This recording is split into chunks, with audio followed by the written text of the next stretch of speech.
Excuse me, miss. You're walking with such confidence. What makes you confident? God. Excuse me? Sorry? What makes you confident? Jesus Christ. What makes you confident? God, Lord Jesus Christ. What? You look very confident. Oh, thank you. What makes you confident? Jesus. Excuse me. What makes you confident? My faith. I believe in God. Wow. What makes you confident? My faith. Having faith in God. What makes you confident?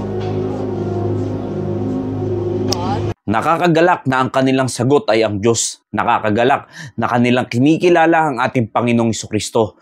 Nakakataba ng puso na kanilang inaangat ang pangalan ng Panginoong Jesus. Yes, dapat lang bilang mananampalataya ng Panginoong Jesucristo na lahat ng iyong tinatamasa sa buhay, dapat ang confidence mo ay sa Panginoong Jesucristo lamang at hindi sa iyong sarili dahil maraming mga tao, pag sila ay nakaabot na sa kanilang mga pangarap, iniisip dahil sa kanilang sariling galing, dahil sa sarili nilang kakayanan, kaya nila naaabot ang mga bagay na ito.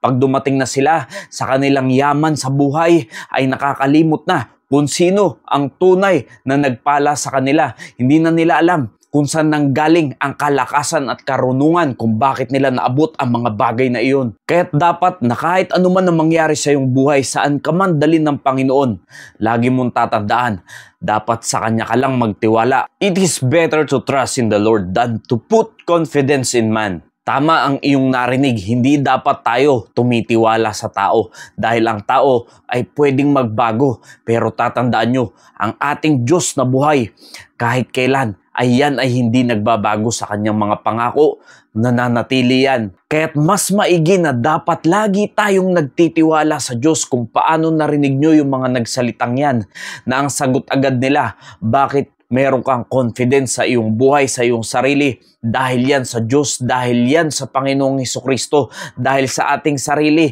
hindi tayo rin pwedeng magtiwala kahit sa ibang tao pa man.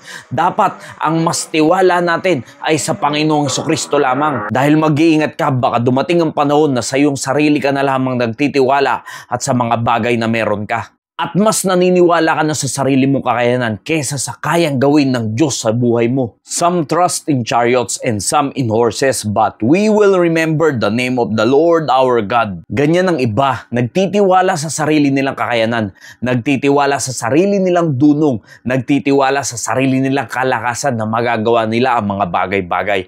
Pero tayo, bilang mananampalataya ng Panginoong Jesucristo, dapat tayong laging nagtitiwala lamang sa Diyos sa kung anong kaya niyang gawin sa ating buhay at hindi sa mga bagay-bagay na meron sa mundong ito at hindi rin sa iyong sariling kakayanan, kundi sa kakayanan ng Diyos na kaya niyang i-enable ka sa bagay na nanaisin mo na konektado sa kalooban ng Diyos. Kaya't kaibigan, dapat sa lahat ng gagawin mo sa buhay mo, lagi ka lamang magtitiwala sa ating Panginoon. Nawa naging pagpapala po ang mensaheng ito. Maraming salamat po and God bless you all.